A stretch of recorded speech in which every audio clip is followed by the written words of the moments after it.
Abra sua Bíblia no livro de segundo o livro dos Reis, capítulo 6, verso 24. E eu preciso da sua atenção, porque se você não entender o texto que eu vou ler, a mensagem não vai fazer sentido para você. E hoje eu vou ler um texto maior do que eu costumo ler. É segundo Reis, o segundo livro dos Reis, 6, 24 até o 7, 20. Algum tempo depois, Ben-Hadad, rei da Síria, mobilizou seu exército e cercou Samaria. O cerco durou tanto e causou tamanha fome, que uma cabeça de jumento chegou a valer 80 peças de prata. Eita inflação! E uma caneca de esterco de pomba, 5 peças de prata. Um dia, quando o rei de Israel inspecionava os muros da cidade, uma mulher gritou para ele: "Socorro, majestade!" O rei respondeu: "Se o Senhor não socorrê-la, como poderei ajudá-la? Acaso há trigo na eira ou vinho no lagar?" Contudo, ele perguntou: "Qual é o seu problema?" Ela respondeu: "Esta mulher me disse: vamos comer o seu filho hoje e amanhã comeremos o meu." Olha só. Então cozinhamos o meu filho e o comemos. No dia seguinte eu disse a ela que era a vez de comermos o seu filho, mas ela o havia escondido.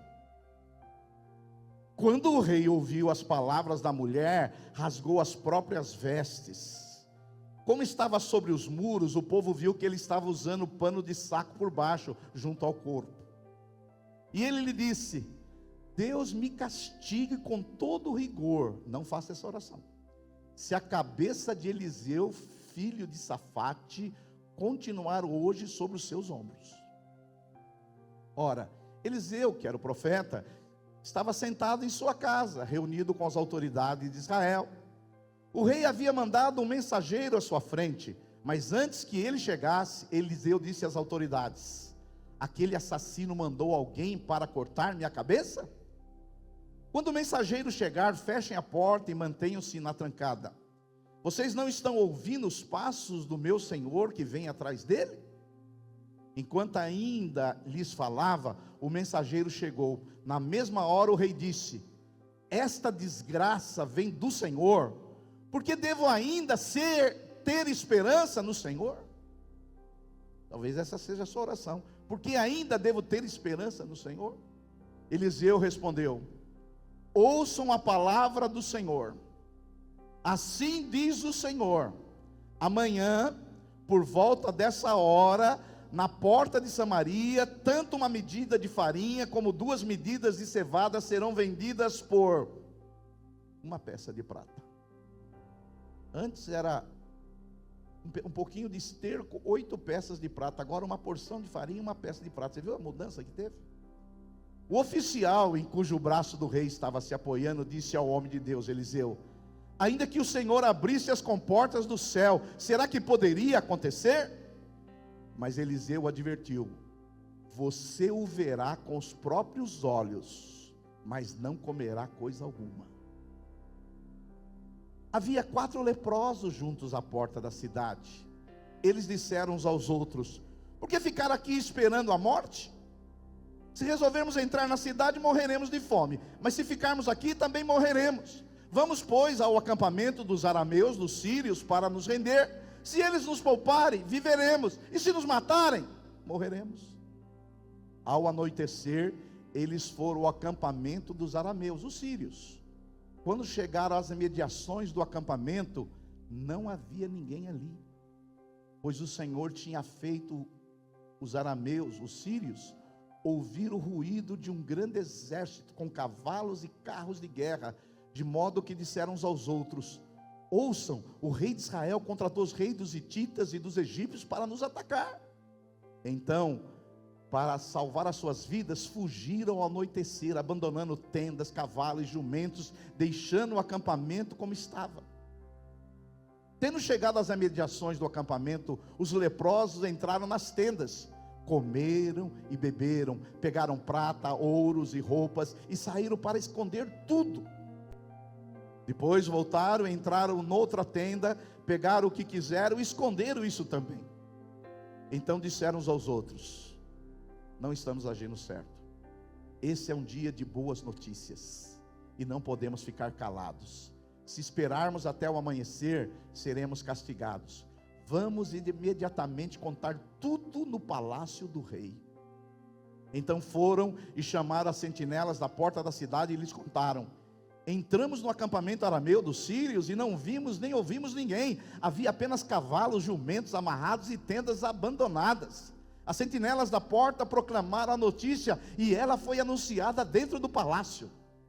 O rei se levantou de noite e disse aos seus conselheiros: eu lhes explicarei o que os arameus planejaram. Como sabe que estamos passando fome, deixaram o acampamento e se esconderam no campo, pensando: com certeza eles sairão, então os pegaremos vivos e entraremos na cidade. Um dos seus conselheiros respondeu: manda que alguns homens apanhem 5 dos cavalos que restam na cidade. O destino desses homens será o mesmo de todos os israelitas que ficarem, sim, com toda essa multidão condenada. Por isso, vamos enviá-lo para descobrir o que aconteceu. Assim que prepararam 2 carros de guerra com seus cavalos, o rei os enviou atrás do exército arameu, ordenando aos condutores: vão e descubram o que aconteceu. Eles seguiram as pegadas do exército até o Jordão e encontraram todo o caminho cheio de roupas e armas que os arameus haviam deixado para trás enquanto fugiam. Os mensageiros voltaram e relataram tudo ao rei. Então o povo, a caravana, saiu e saqueou o acampamento dos arameus. Assim, tanto uma medida de farinha como 2 medidas de cevada passaram a ser vendidas por apenas uma peça de prata, conforme o Senhor tinha dito. Glória a Deus! Ora, o rei havia posto oficial em cujo braço tinha se apoiado como encarregado da porta da cidade. Mas quando o povo viu, atropelou-o junto à porta e ele morreu, conforme o homem de Deus havia predito quando o rei foi à sua casa. Aconteceu conforme o homem de Deus dissera ao rei: amanhã, por volta dessa hora, na porta de Samaria, tanto uma medida de farinha como 2 medidas de cevada serão vendidas por apenas uma peça de prata. O oficial tinha contestado o homem de Deus, perguntando: ainda que o Senhor abrisse as comportas dos céus, será que isso poderia acontecer? O homem de Deus havia respondido: você verá com seus próprios olhos, mas não comerá coisa alguma. E foi exatamente isso que aconteceu, pois o povo pisoteou junto à porta da cidade e ele morreu. Hoje eu quero falar sobre a caravana da esperança e quero convidar você para entrar nessa caravana. Há uma caravana da esperança. Na quarta-feira que vem eu vou pregar sobre a caravana da vida, mas hoje é da esperança.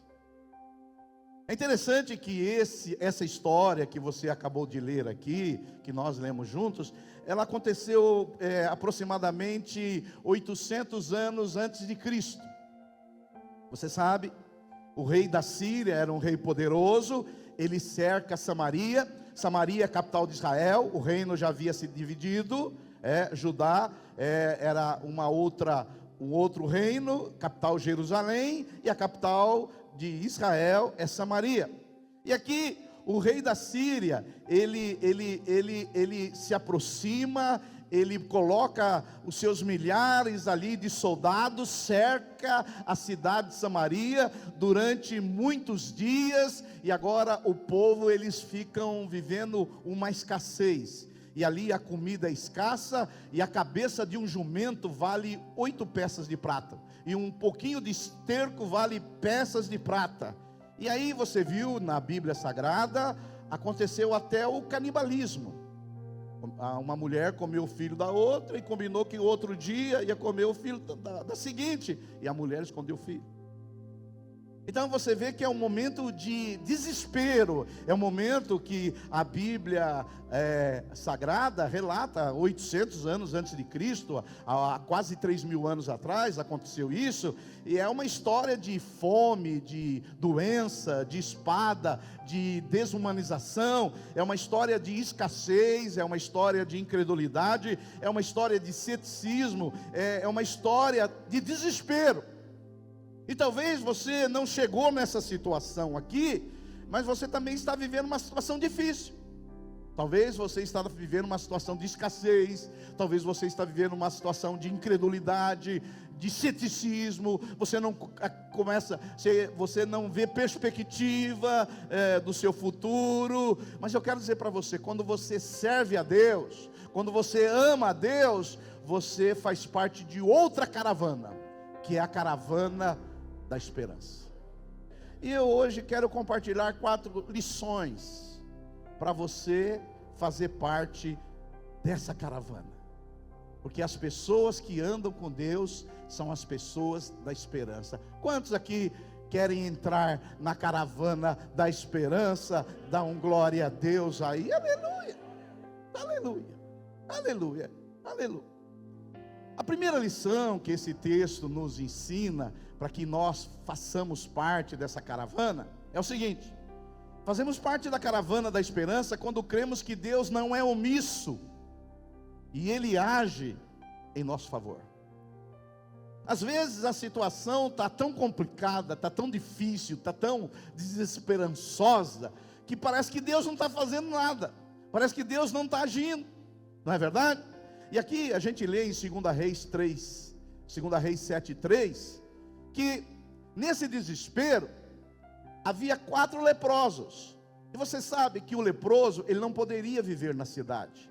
O leproso, ele tinha que viver para fora da cidade. As cidades eram muradas, e pessoas leprosas, elas tinham que viver fora da cidade. Agora, se a situação estava ruim para quem estava dentro da cidade, você imagina como estava a situação para quem estava fora da cidade. E o verso 3 diz assim, meus irmãos: havia quantos leprosos?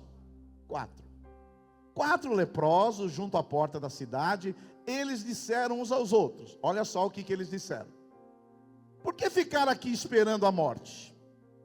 Se resolvemos entrar na cidade, nós vamos morrer de fome. Se ficarmos aqui, o que vai acontecer? Vamos morrer também. Vamos, pois, ao acampamento lá dos arameus, que eram os sírios, para nos render. Se eles nos pouparem, viveremos. Porém, se eles não nos pouparem, vamos morrer. Ou seja, não tem nada o que perder. Você já chegou numa situação que você não tem nada mais que perder? Era a situação deles. E o que acontece? Ao verso 5 do capítulo 7. Ao anoitecer, eles foram ao acampamento dos arameus. Eles foram lá no acampamento desse grande exército sírio, onde estavam ali milhares de pessoas acampadas, cercando a cidade de Samaria. Quando chegaram às imediações do acampamento, eles não viam ninguém ali. Mas peraí, eles não viam ninguém. Onde foram parar as pessoas? Pois o Senhor, diga assim, o Senhor, diga mais forte, o Senhor tinha feito os arameus, os sírios, ouvirem o que, irmãos? Um ruído de grande exército, com cavalos e carros de guerra, de modo que disseram uns aos outros: ouçam, o rei de Israel, que estava lá em Samaria, morrendo de medo, contratou o rei dos hititas e dos egípcios para nos atacar. E olha o verso 7. Então, para salvar suas vidas, os inimigos fugiram ao anoitecer, abandonando tendas, cavalos, jumentos, deixando o acampamento como estava. Olha só, eles acreditavam que eles iam morrer, porque a cidade estava cercada, os leprosos estavam lá. Eles estavam falando: olha, chegamos ao fim da vida. E talvez você veio aqui nesse domingo da esperança, talvez você falou: para mim também não tem mais solução, para mim não tem mais jeito. Eu olho, não vejo uma luz no final do túnel, eu não vejo perspectiva, eu não sei para onde pode haver uma solução. Mas hoje eu vim dizer para você, no domingo da esperança, nós fazemos parte da caravana da esperança.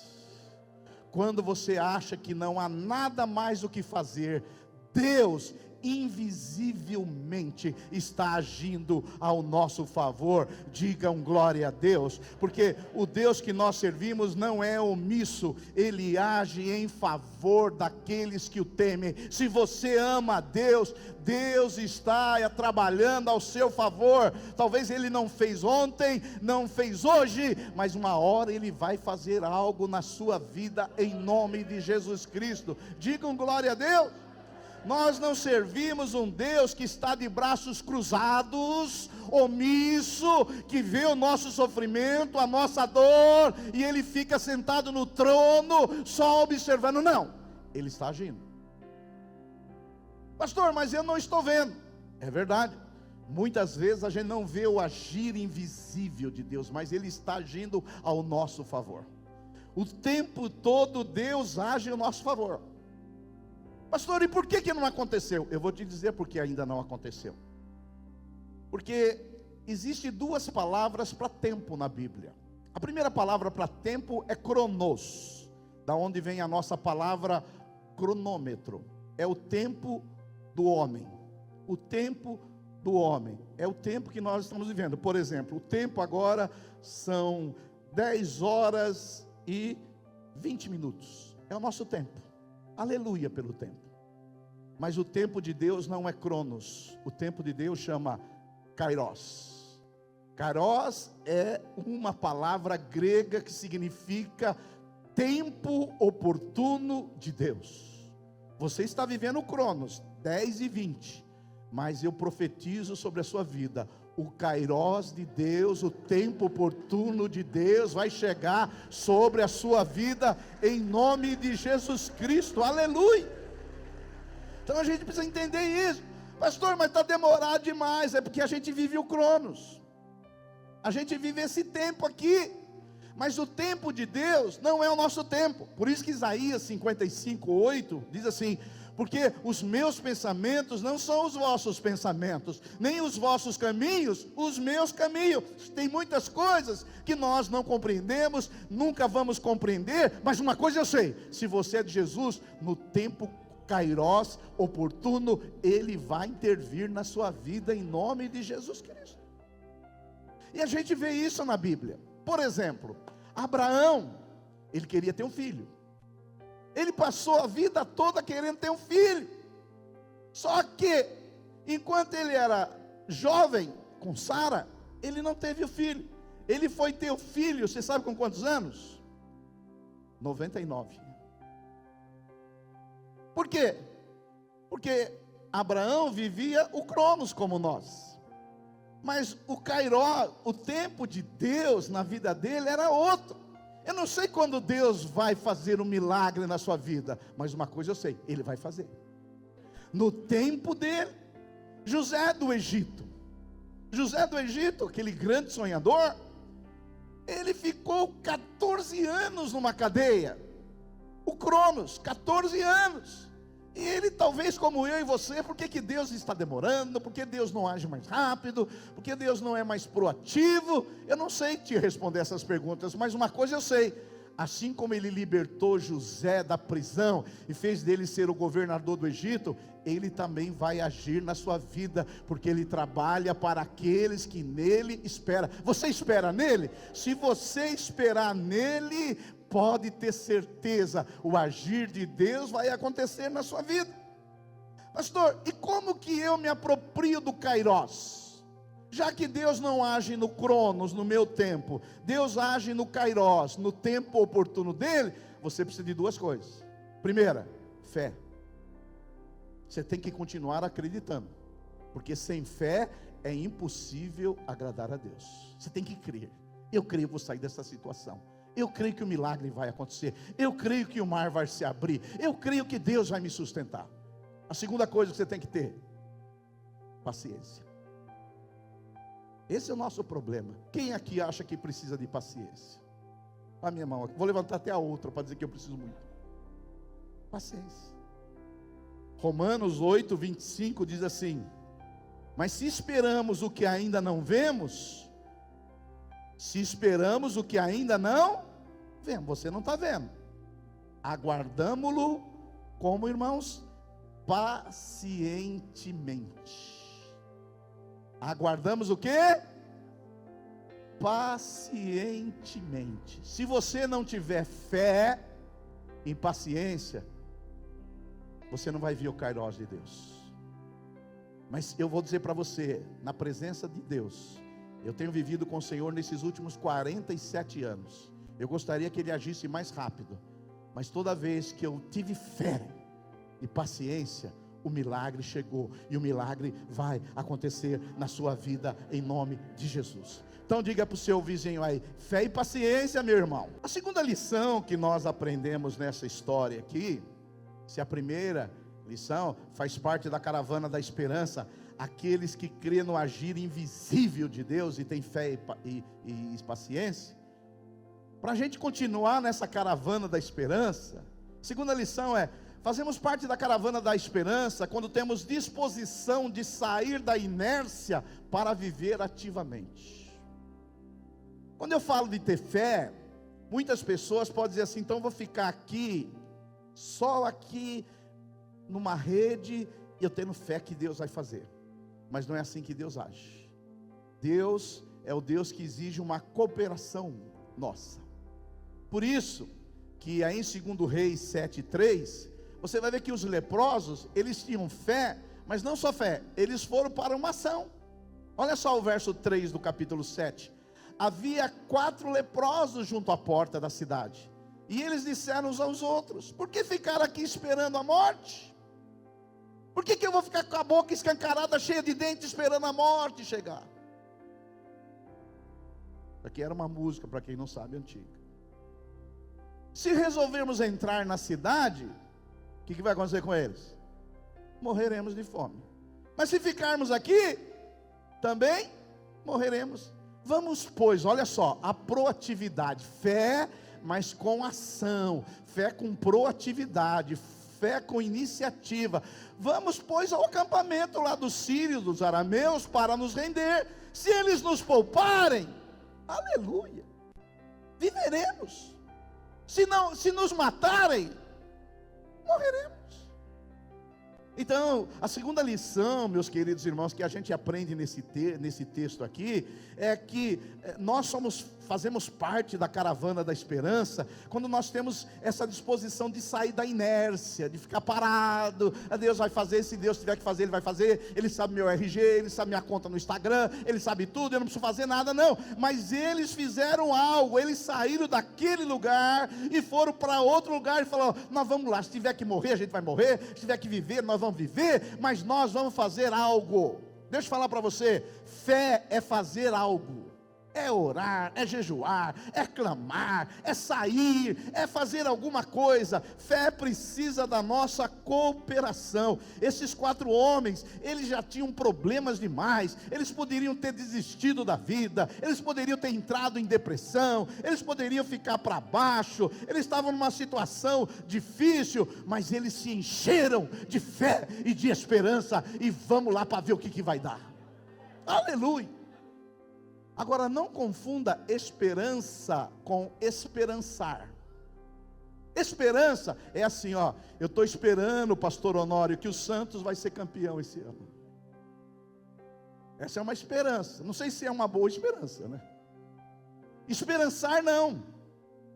Esperançar é diferente. Por quê? Porque esperançar significa o seguinte: esperar é assim, ó, eu espero que algo dê certo, eu espero que algo aconteça, eu espero que se resolva. Não, isso é esperança. Agora, esperançar, eu vou atrás. Então, por exemplo, se eu estou desempregado, eu tenho esperança de um emprego. Fico lá em casa assistindo a Netflix, eu tenho esperança que Deus vai dar emprego. Esperançar não, eu acordo cedo, e eu nem vou falar como você vai procurar um emprego, porque na minha época era diferente de hoje. Você vai entrar nas redes sociais aí, eu não sei onde você vai botar o nome aí numa rede aí, que hoje é diferente, porque na minha época, pastor Honório, procurar emprego, a gente saía nas firmas ali na Avenida Industrial em Santo André, via a placa, mas hoje, né, caminhava. Hoje não, a pessoa vai procurar emprego, ela põe o nome dela lá não sei aonde, e alguém também chama, né? Mas eu não sei o que você vai fazer, se você vai na empresa, eu não sei se você vai botar o nome na rede social, eu não sei se você vai até aquele parente, mas esperançar não é ficar esperando passivamente. Esperançar, eu vou atrás, eu vou tentar, eu vou conseguir, eu vou fazer a minha parte, eu vou buscar, eu não vou me conformar, eu estou nessa, eu vou ser parceiro com Deus, aleluia. Então, você vê que os leprosos, eles não só esperaram, eles esperançaram, eles foram atrás, eles criam que Deus poderia fazer algo logo. Então, o esperançar é sair da inércia, é sair da passividade, o esperançar é partir para uma ação. Olha, eu vou para lá para ver o que dá.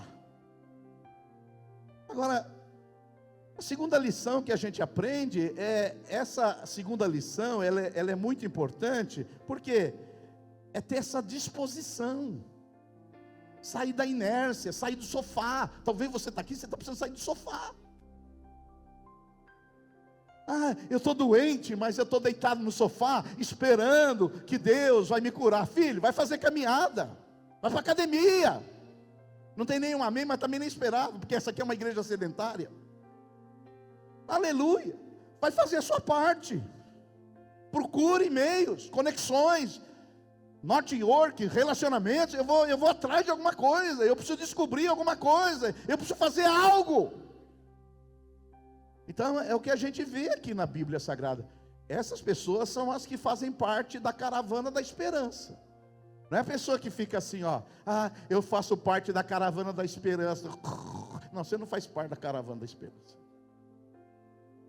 Quarta-feira eu vou pregar sobre a caravana da vida. Isso aí é a caravana da morte.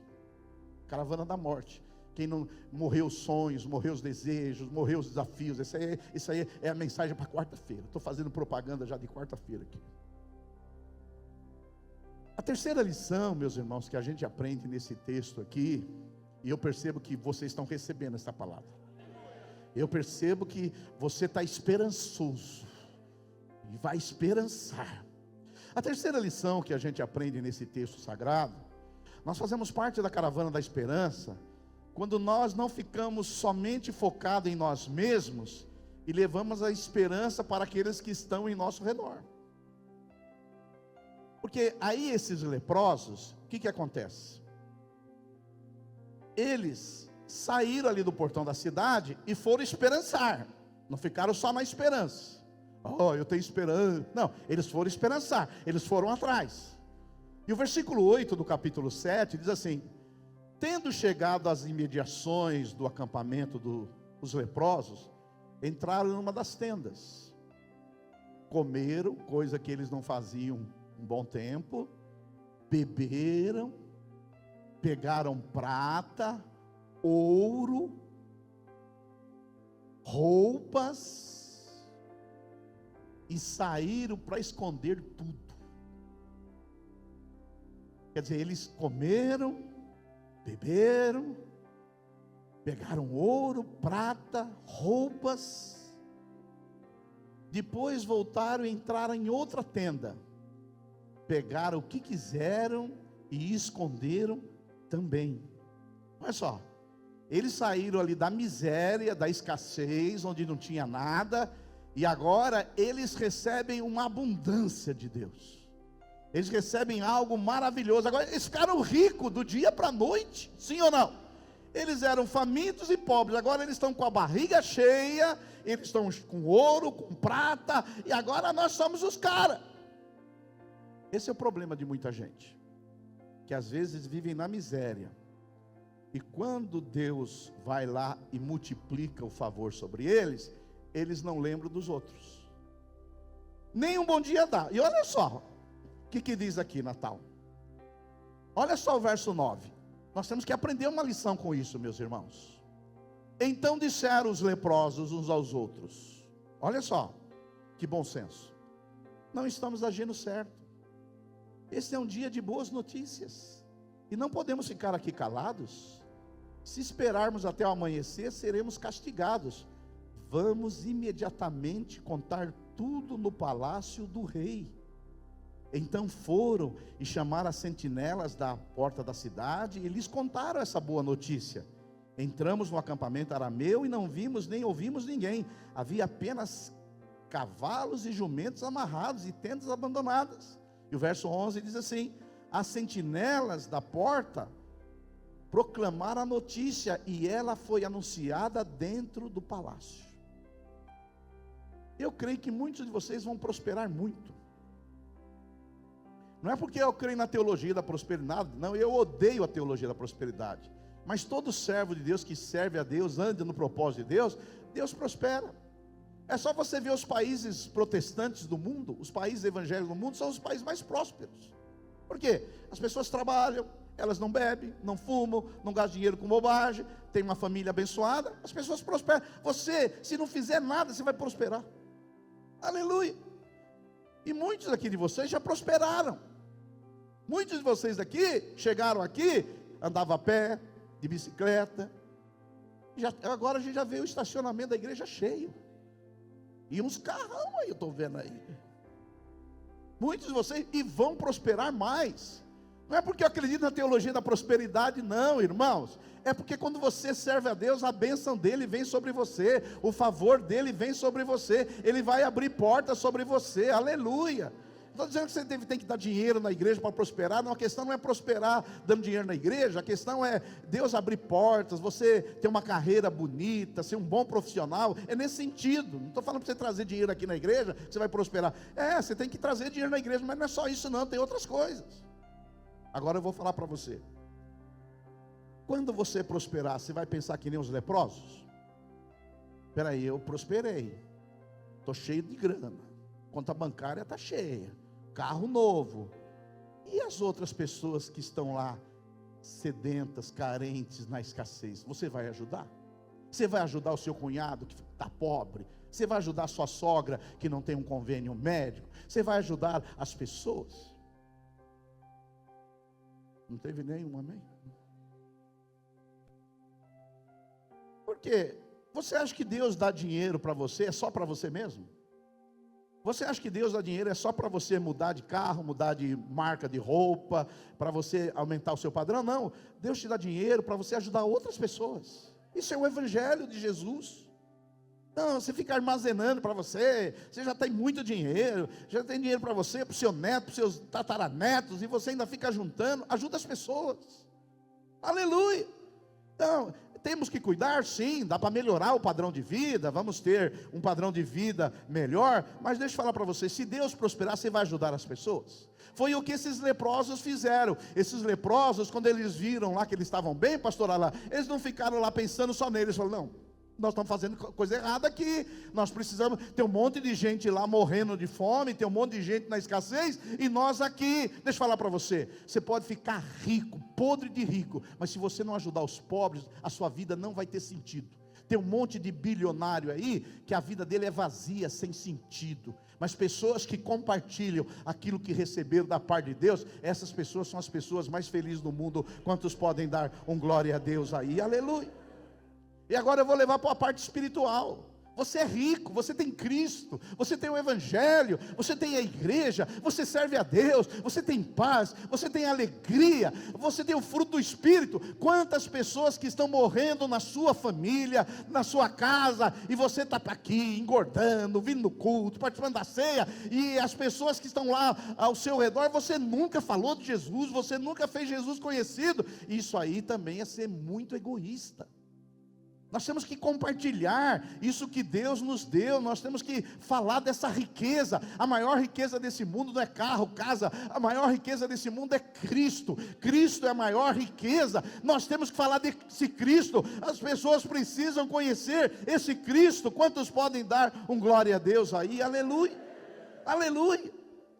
Nós temos que ajudar as pessoas, fazer com que as pessoas elas tenham um fardo mais leve, o que a gente puder consolar as pessoas, confortar as pessoas. Nós não podemos ter um evangelho em si mesmado, que só olha para nós, para o nosso umbigo, para o nosso bem-estar. Temos que pensar nas pessoas. Eu fico feliz, nós agora nesse exato momento está tendo um encontro de jovens lá no nosso acampamento. Esses jovens poderiam estar na casa dele, tranquilo, eles poderiam estar lá, mas eles oraram, jejuaram, estão lá ganhando vidas para Jesus. Esse é o Evangelho, é repartir aquilo que Deus nos deu, aleluia. Então, a palavra de Deus para nós, qual que é? Ele vai favorecer você, Ele vai prosperar você, Ele vai multiplicar o favor sobre você, Ele vai criar conexões para você, mas lembre-se disso, Deus vai dar, não é só para você, é para você repartir com outras pessoas. Aleluia, glórias ao nome do Senhor, aleluia. A palavra de Deus diz lá em 2 Coríntios 1:3, que a gente tem que dividir as cargas. Paulo, 2 Coríntios 1:3, Paulo vai dizer assim, olha, bendito seja o Deus e Pai de nosso Senhor Jesus Cristo, o Pai das misericórdias e o Pai de toda consolação, é Ele que nos conforta de toda tribulação, para podermos consolar os que estiverem em qualquer angústia, com a consolação, o que nós mesmos somos contemplados por Deus. Ou seja, nós podemos orar pelas pessoas, nós podemos interceder pelas pessoas, nós podemos levar a cargas uns dos outros, nós podemos fazer que o fardo do outro seja mais leve. É para isso que nós estamos. A sua vida não vai ter sentido se você só pensa em você, se o seu dinheiro é só para você, se o seu talento é só para você, se as suas competências é só para você, se o seu dom é só para você. Deus te dá as coisas para quê? Para você compartilhar com as pessoas. Imagine, por exemplo, se Deus me dá o dom de cura, mas eu não oro para ninguém ser curado. Deus me dá o dom de profecia, mas eu não profetizo na vida de ninguém. Deus me dá uma riqueza, eu não compartilho com ninguém. Para que isso? Não faz sentido isso. A vida só faz sentido quando a gente compartilha aquilo que Deus nos deu. Deus vai prosperar a sua vida, porque Ele é o Deus de toda prosperidade. Mas pensa nisso, reparta com as pessoas. Você pode ajudar o seu pai idoso, a sua mãe idosa, pessoas que estão precisando. Você pode diminuir o seu padrão de vida para fazer com que a carga dos outros fique mais leve. Quantos estão comigo nessa? Dá glória a Deus aí. Aleluia. E por último, esse texto nos ensina mais uma lição. Quarta lição. A quarta lição, nós fazemos parte da caravana da esperança, quando cremos nas promessas de Deus e não somos atropelados por aqueles que creem. Você sabe, lá, segundo o livro que nós acabamos de ler, de Reis, capítulo 7, verso 1,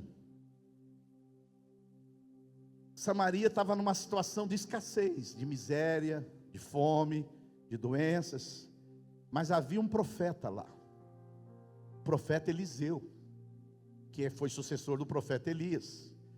E quando foram atrás dele, ele liberou uma palavra profética, e vai ser liberada uma palavra profética sobre a sua vida. Eliseu respondeu, olha só o que disse o profeta, naquele contexto de miséria, sofrimento e risco de morte. Ouçam a palavra do Senhor, e eu digo para você, água viva, ouçam a palavra do Senhor. Assim diz o Senhor, amanhã, que dia, irmãos? Amanhã, por volta dessa hora, na porta de Samaria, que estava cercada, tanto uma medida de farinha, como 2 medidas de cevada, serão vendidas por 1 peça de prata. Lá atrás, para comprar um pouquinho de esterco, era 8 peças de prata. 8 peças de prata para comprar um pouquinho de esterco. Agora, o profeta Eliseu está dizendo o seguinte, olha, que amanhã, a esta hora, o que vai acontecer? 1 medida de farinha, 2 medidas de cevada serão vendidas por 1 peça de prata. Ou seja, se a inflação estava a 5.000%, amanhã a inflação vai zerar. Amanhã vai zerar. E o profeta Eliseu está lá, porque nós somos profetas da esperança. Por isso, não acreditem profetas das desgraças. Na nova aliança, o profeta não fica profetizando desgraça. Na nova aliança, o profeta profetiza esperança. Por isso, se vier um profeta profetizar maldição na sua vida, você diga assim, arreda de mim, Satanás. Profeta da nova aliança são profetas da esperança. Eu já vi profetas vir querer profetizar desgraça na minha vida. Eu falei assim: arreda de mim, Satanás. Agora, se você for profetizar esperança na minha vida, pastor Silvio, eu declaro que daqui 5 meses você vai perder 10 quilos. Eu falo: eu recebo agora, aleluia. Mas não aceite, na hora que você está passando por momentos difíceis, de luta, de dor, vir um profeta da desgraça na sua vida. A Bíblia diz que Deus não apaga o pavio que fumega, e nem quebra a cana que já está quebrada. Se você está quase apagando, está quase quebrado, Deus não vem com uma profecia para acabar com você e dar uma paulada na sua cabeça. Pelo contrário, a profecia é para encorajar, para exortar e para te levantar. Aleluia. Então toma cuidado com os profetas. Não rejeite profecias, mas saiba quem você ouça. Amém? Olha o que aconteceu no verso 2. Elias profetizou: amanhã, o quilo da banana, vou traduzir para o meu mercado que eu faço de segunda-feira, que é amanhã. O quilo da banana está 10 conto, amanhã o quilo da banana vai estar R$1. A mexerica poncã, que está R$15 o quilo, amanhã vai abaixar para R$2. A caixa de caqui, que está a R$30, amanhã você vai pagar R$3 numa caixa de caqui. Tentando contextualizar que amanhã eu vou fazer compra, eu já estou lembrando que eu tenho que comprar amanhã. E aí, quando o profeta falou isso, o que aconteceu? Olha o verso 2, do capítulo 7. O oficial, que era ali o guardião do rei, o escudeiro do rei, em cujo braço o rei estava se apoiando, disse ao homem de Deus: olha aí o profeta da desgraça. Ainda que o Senhor abra as comportas do céu, será que isso poderia acontecer? Quer dizer, ele duvidou da palavra do profeta. Mesmo que Deus abrisse as comportas do céu, isso jamais vai acontecer. Mas Eliseu advertiu: olha o profeta de Deus, o profeta da esperança: você o verá com os próprios olhos, mas não comerá coisa alguma. Olha só, a quarta lição que eu venho trazer para você, e a última para a gente ir embora, faz parte da caravana da esperança, quando nós cremos nas promessas de Deus, e não somos atropelados por aqueles que creem. Cremos nas promessas de Deus, e não somos atropelados por aqueles que creem. E aí o que aconteceu? A palavra profética aconteceu, alimento agora tem de sobra, em abundância. O povo agora entra naquela caravana da esperança, correndo em direção ao acampamento dos sírios. Olha só o verso 16, meus irmãos. Então o povo ali faminto, com fome, saiu e saqueou o acampamento dos arameus, dos sírios. Assim, tanto uma medida de farinha como 2 medidas de cevada passaram a ser vendidas por apenas uma peça de prata, conforme o Senhor tinha dito pela palavra do profeta. Ora, o rei havia posto aquele oficial incrédulo, em cujo braço tinha se apoiado como encarregado da porta da cidade. Aquele incrédulo, ele ficou encarregado ali na porta da cidade. Mas quando o povo saiu, parecia, como que é aquela quinta-feira de liquidação? Black Friday, aquele povo correndo agora, aquele povo correndo em direção ali ao acampamento, aquele povo que viu a televisão ali mais barata, a geladeira mais barata, eles saíram correndo, e quem estava na porta da cidade era aquele oficial que não acreditou. Deixa lá o versículo, vou ler todinho, volta o versículo. Ora, o rei havia posto o oficial em cujo braço tinha se apoiado como encarregado da porta da cidade, mas quando o povo saiu, atropelou junto à porta, e ele morreu, conforme o homem de Deus havia predito, quando o rei foi à sua casa. A quarta lição que nós temos que aprender, meus irmãos, é o seguinte: quando nós fazemos parte da caravana da esperança, nós cremos nas promessas de Deus, e não somos atropelados, olha para cá, por aqueles que creem. Toma cuidado. Toma cuidado. Por quê? Porque quando Deus libera uma palavra, Deus não é homem para mentir. Se Deus falou, vai acontecer.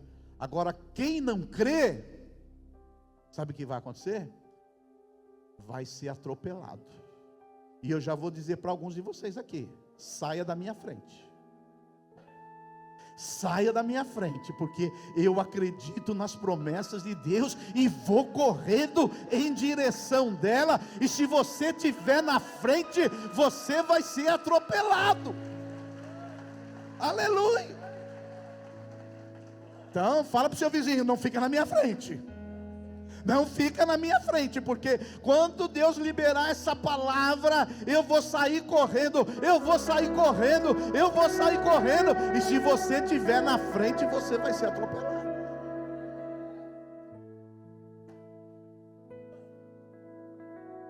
Quem você vai ser? Da caravana da esperança? Ou você vai ser aquele que fica ali na porta da cidade? Pastor Honório, não concordo com isso, não acredito naquilo. Fica aí. Por isso hoje eu estou convidando você, meu querido irmão, minha querida irmã, venha fazer parte da caravana da esperança. Aqui nesse salão tem 3 tipos de pessoas.